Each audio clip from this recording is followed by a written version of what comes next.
Friends, नमस्कार। आशा करती हूँ आप लोग अच्छे होंगे और खुश भी होंगे। बीडीएस के भी 2.0 पे आप सभी का स्वागत है और सदाभिनंदन है। तो रोशनी मैम आप लोगों के लिए लेकर आ चुकी है बीएड फर्स्ट ईयर से रिलेटेड वीवीआई क्वेश्चन, जिसमें पढ़ाएगी पेडागोजी ऑफ स्कूल सब्जेक्ट यानी बिहार सामाजिक विज्ञान का शिक्षण शास्त्र, जो आप लोगों को कोर्स 7 पढ़ना है। यानी आप लोगों का कोर्स 7 पढ़ाई चल रही है और उसके बाद आप लोगों को ईपीसी 1, ईपीसी 2, ईपीसी 3 चलेगा। यानी एक एक करके 3 विषय जो हैं आप आके के आप लोगों को क्लास करा दिया जाएगा। तो आज मैं एक यूनिट आप लोगों को पढ़ने वाली, यानी एक क्वेश्चन रहने वाला है इस क्लास में। और आप लोगों का क्लास कितना होने वाला है? तो 17 क्लास होने वाला है। आज आप लोगों का पेडागोजी ऑफ स्कूल सब्जेक्ट समाप्त हो जाएगा, क्योंकि आप लोगों को बहुत दिनों से मैं एक कोर्स करा रही थी जिसमें आप लोगों को पेडागोजी ऑफ सामाजिक विज्ञान का शिक्षण शास्त्र के बारे में सारा कुछ समझ में आ चुका होगा। तो मैं आप लोगों से एक अनुरोध करती हूँ, जिनका भी सेशन 25 से 27 है और 26 से 28 वो सारे विद्यार्थी हमारे क्लास को देखें, ताकि आप लोगों को बता दूं कि जिनका भी सेशन है ये 25 से 27 और 26 से 28 वो सारे बच्चों को क्या अप्रैल में एग्जाम होने वाली है। तो एग्जाम की तैयारी भी इसके साथ साथ आप लोगों को करनी है। आप लोगों के लिए मैं क्यूज मस्ती भी क्लास लेकर आती रहूँगी, जिसमें आप लोगों को बीएड से संबंधित हर एक क्वेश्चन पूछे जाएंगे जो ऑब्जेक्टिव तौर पे होंगे। तो मैं आप लोगों को बता दूं, अगर बिहार की कोई भी यूनिवर्सिटी से है, यानी बिहार की कोई भी कोने से अगर आप बीएड कर रहे हैं, तो आप लोगों के लिए फ्री क्लास कराया जाता है। आप लोग कहीं से हो, हम लोग बस उस शहर के नाम लिख दीजिएगा, तो मैं उस शहर से जो कॉलेज जो एग्जाम नोटिस होगा आप लोगों के साथ भी शेयर करूँगी, क्योंकि आप लोग भी हमारी क्लास को देखते हैं बहुत बहुत दूर से। और लाइक शेयर कमेंट करते रहिएगा, ताकि आप लोगों को सब्सक्राइब बटन दबा दीजिएगा, ताकि आप लोगों को हर एक नोटिफिकेशन आप लोगों के पास पहुँचते रहे। चलिए हम लोग बहुत देर नहीं लगाएंगे, चलते हैं क्वेश्चन की ओर। क्वेश्चन क्या है हमारा? क्वेश्चन आप लोगों के सामने इस प्रकार है, जो सामाजिक विज्ञान शिक्षण शास्त्र से है, जो एक यूनिट से है। और क्या है? तो ये क्वेश्चन है आप लोगों को मैं बता दूं, शैक्षिक उद्देश्य का वर्गीकरण के हेतु बैलूम द्वारा प्रतिपादित संज्ञात्मक क्षेत्र का वर्णन करें। क्या करें? तो बैलूम द्वारा जो प्रतिपादित संज्ञात्मक क्षेत्र है उसका वर्णन करना है। किसके अनुसार? तो शैक्षिक उद्देश्यों के वर्गीकरण के अनुसार। चलिए आप लोगों को यहाँ पे 2 क्वेश्चन का आंसर मिलने वाला है। पहला क्वेश्चन क्या है? तो शैक्षिक उद्देश्य का वर्गीकरण और हेतु। दूसरा क्या है? बैलूम द्वारा प्रतिपादित संज्ञात्मक क्षेत्र का वर्ग।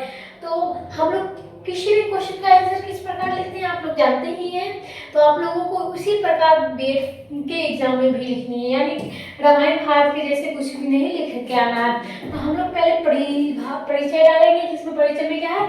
तो सन 1956 के बेंजामिन एच बैलूम तथा उसके सहयोगी के शैक्षिक उद्देश्यों का वर्गीकरण किया। इसका श्रेय शिकागो विश्वविद्यालय अमेरिका के प्रो बैलूम और उनके सहयोगी कथवाल मसीहा तथा हिसिम प्रबसन को कहा जाता है, जो प्रबलूम के अनुसार शिक्षण लक्ष्य केवल मंजिल ही नहीं बल्कि जिनके द्वारा पाठ्यक्रम के आधार पर दिया जाता है और उसे शिक्षण का निर्देशन दिया जाता है। यानी आप लोगों का क्या हो जाएगा? तो यहाँ तक आप लोगों का क्या हो जाएगा? परिचय हो जाएगा। इसके बाद आप लोगों को मैं बता दूं, यहाँ से आप लोगों को जो है यहाँ से आप लोगों का क्या हो जाएगा? तो परिभाषा स्टार्ट हो जाएगा। यानी आप लोगों को हर एक विज्ञानी के तौर पे आप लोगों को हर एक जो भाषा है वो मिलेगा। तो यहाँ पे प्रोब्लेम ने क्या परिभाषा दिया? तो शिक्षण लक्ष्य केवल मंजिल ही नहीं, जिसके द्वारा पाठ्यक्रम के आधार भी दिया जाता है और शिक्षण के निर्देशन भी दिया जाता है, वर्णन लक्ष्य भी है, जो मूल्यांकन परिविधियों का निर्माण एवं उनके उपयोगों के लिए विस्तृत विशिष्टताएं प्रदान करते हैं।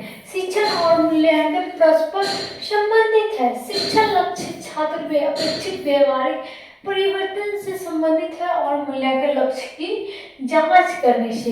यानी बैलूम ने द्वारा प्रस्तुत की वर्गीकरण शैक्षिक उद्देश्य के वर्गीकरण, यानी वो जो था आप लोगों को क्या परिभाषा था, यहाँ पे हम जानते हैं प्रस्तुत जो शैक्षिक उद्देश्य के क्वेश्चन था उसके बारे में।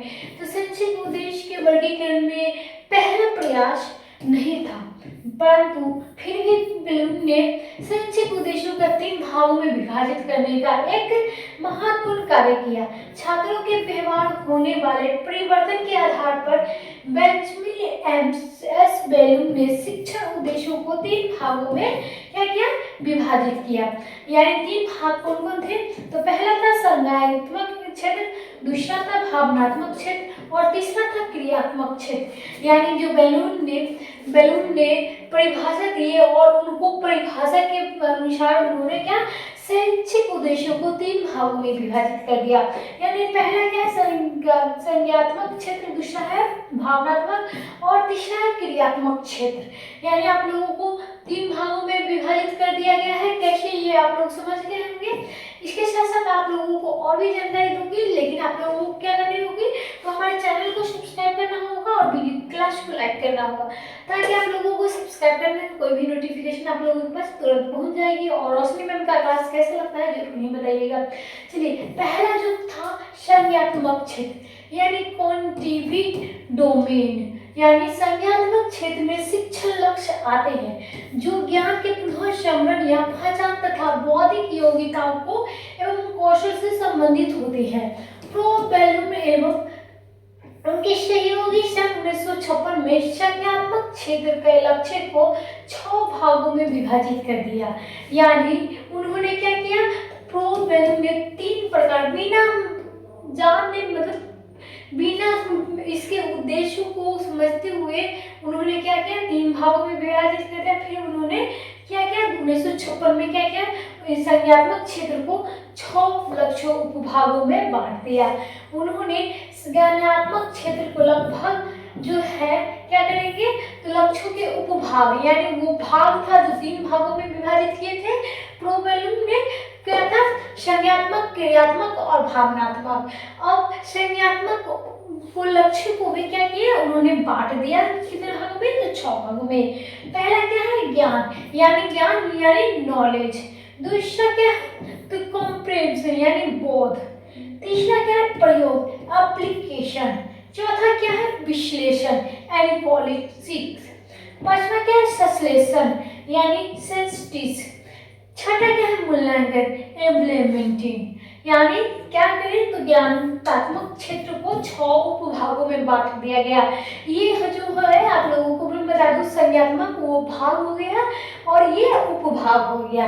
तो आप लोग भाग और विभाग में भी समझ में आएंगे होंगे। अब हम लोग चलेंगे भाग में, यानी क्या है, उपभाग में जो हमें 6 बातें बतलाई गई है उसके क्या महत्व होते हैं, क्या महत्वपूर्ण क्या बातें हैं, ये सारी बातें जो है हम लोग जानने की कोशिश करेंगे और आप लोगों को यहाँ भी बतलाई जाएगी। यानी पहला जो था ज्ञान यानी नॉलेज, यानी उसके बारे में क्या है, तो यह क्षेत्र सरल व स्थूल व्यवहार परिवर्तन के अंतर्गत आता है और यह समिति से संबंधित क्रियाओं को व्यवहार से जुड़ा होता है। क्या कहता है, तो व्यवहारों से जुड़ा होता है जिसका संबंध पहचान व पुनर्संपर्ण से होता है।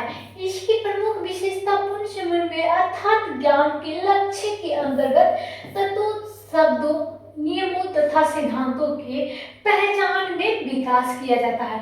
यानी जो ज्ञान होता है यानी नॉलेज होता है वो क्या होता है, तो अंतर्गत तत्वों और शब्दों के और नियमों को, सिद्धांत को क्या है, जो है पहचान करने में विकास करता है। आप लोग समझ गए नॉलेज क्या होता है। दूसरा क्या है, बोध। तो बोध के बारे में हम लोग जानेंगे। ज्ञान लक्ष्य का उपरांत अवबोध है, लक्ष्य का क्षेत्र आता है। इसमें उन सभी योग्यता एवं क्षमताओं को सम्मिलित करते हैं जिनका संबंध समझ से होता है, अर्थात इसका संबंध अंतर्गत सूचनाओं के पुनः व पठक की पहचान करने के साथ ही समझ की भाव को सम्मिलित करती है। यह सूचना क्या होता है, और प्रत्येक की व्याख्या की जाती है और इस क्षेत्र के अंतर्गत पठित वस्तु से संबंधित 3 प्रकार की क्षमताओं को विकास करता है। क्या कहता है हमारे बोध में, तो इसके क्षमताओं के विकास कितने भागों में किया जाता है, तो 3 भागों में किया जाता है जिसका वर्गीकरण निम्नलिखित में से है। आप लोगों को इसके बारे में भी मैं बताऊंगी। फिर तीसरा चलते प्रयोग, यानी जो है ज्ञानात्मक जो लक्ष्य का उपभाग था उसमें तीसरा पॉइंट क्या आ जाएगा, प्रयोग। प्रयोग में क्या है, यह सब यहाँ संपूर्ण ज्ञान संज्ञात्मक पक्ष के लक्ष्य को क्रम में व्यवस्थित किया जाता है। और क्या किया जाता है, तो प्रयोग लक्ष्य के अंतर्गत इन नियमों का अनुसरण किया जाता है और किसी विधि के सिद्धांत एवं नियमों के विचार का प्रयोग करने से पूर्व उनकी समझना आवश्यकता है। ऐसा माना जाता है कि यह छात्र किसी तथ्य वास्तव में समझ लेता है तो वह उसका प्रयोग भी कर सकता है लेगा, अर्थात छात्र कुछ भी सीखता है उसके वास्तविक जीवन में परिस्थितियों में प्रयोग कर लेगा। यानी हम लोग कभी भी कोई काम सीखते हैं तो हमारे जीवन में जो उपयोग होते हैं उसे उपयोग प्रयोग करते हैं। यानी कोई भी अगर हम लोगों को कलम लिखने आ गया, बच्चों में क्या समय में हमें छोटे थे तो हमें क्या किया जाता था, तो हमें पढ़ाया जाता था कलम पकड़ा के, लेकिन क्या है हम लोगों ने उस वक्त सीखे तब ना आज हम लोग क्या करते हैं, खुद से लिख रहे हैं। चाय बना दिया, 5 बना देते हैं, गिलास गिलास में धर दिया, ठीक हो गया तब। तो हम लोग क्या करते थे, तो हम लोग पहले की जो सीखी हुई चीज है उसे हम अब इस्तेमाल कर रहे हैं। यानी हम लोग वो कलम पकड़ा के लिखाया जाता था, लेकिन आज हम क्या करते हैं, हम लोग खुद से लिख रहे हैं। यानी खुद से कलम पकड़ के इतनी मेहनत कर रहे हैं कि अपने कलम पे ही जोर दे रहे हैं। तो ये आप लोग जान चुके हैं। यानी प्रयोग, अब हम लोग क्या विश्लेषण जानते हैं। विश्लेषण क्या है, लक्ष्य के अंतर्गत प्रगम या संप्रेषण के निहित तत्वों का विश्लेषण किया जाता है, उन्हें विभाजित करके उनकी तुलनाओं की जाती है एवं उनके संबंधों में निर्णय प्रदान किए जाते हैं। यहाँ सामाजिक अध्ययन के प्रकरणों का व्यापक तत्वों को स्थूल और सूक्ष्म के छोटी छोटी इकाइयों में विभक्त कर दिया जाता है, जिससे सूचनाओं एवं तत्वों के मध्यम क्रमबद्धता एवं प्रारंभिक क्षमता पर स्पष्ट हो जाती है और यहाँ पे सीखने की वास्तविकता स्पष्ट हो जाती है। और इस लक्ष्य की इसके पूर्व की तीनों ज्ञान बोध प्रयोग क्या होते हैं, ज्ञान बोध एवं प्रयोग जो लक्ष्य को पूर्ण आवश्यकता हो जाती है। आप लोगों ने समझ चुके होंगे। अब हम लोग चलेंगे क्या अगले पॉइंट पर, जिसमें आप लोगों को संश्लेषण सीखनी है। संश्लेषण क्या है, तो संश्लेषण आप लोगों को एक बार में बतलाई जाएगी, क्योंकि आप लोगों को मैं बता दूं यहाँ पे जो आप लोगों को टाइम बाय टाइम आप लोगों को हर एक क्लास कराई जाएगी, वो भी फ्री एंड मुफ्त। यानी आप लोगों को कोई भी फीस नहीं ले जाएगी।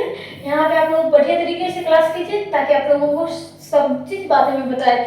संश्लेषण इसके अंतर्गत विभिन्न तत्वों को अंगों की मिलाकर इसका प्रकार रखते हैं। क्या करते हैं, इस प्रकार रखते हैं कि संपूर्ण निर्माण हो जाए और अंश एवं पूर्ण तरफ के सूत्र अपनाया जाता है। और संश्लेषण लक्ष्य के अंतर्गत जो पूर्व अनुभवों के नवीन सामग्री में पुनः जोड़ते हैं, यह सीखने वाले व्यवहारों को रचनात्मक होते हैं। क्या होते हैं, तो संक्षेप में इसके अंतर्गत विभिन्न तत्वों, दृष्टिकोण, बातों, विचारों एवं पहलुओं को प्रकरण के इस प्रकार से मिश्रित कर सकते हैं कि व्यवस्थित कर दिया जाता है कि वो संगठनात्मक इकाई व्यक्तित्व या संरचना समग्रता को स्वरूप धारणाएं कर लेती हैं। यानी छठा पॉइंट क्या है, मूल्यांकन एबिलिटी। यानी संज्ञानात्मक क्षेत्र का अंतिम लक्ष्य क्या है, यह क्षेत्र का उच्चतम लक्ष्य माना जाता है और इस लक्ष्य का संबंध शिक्षा शास्त्रीय शब्दों में है।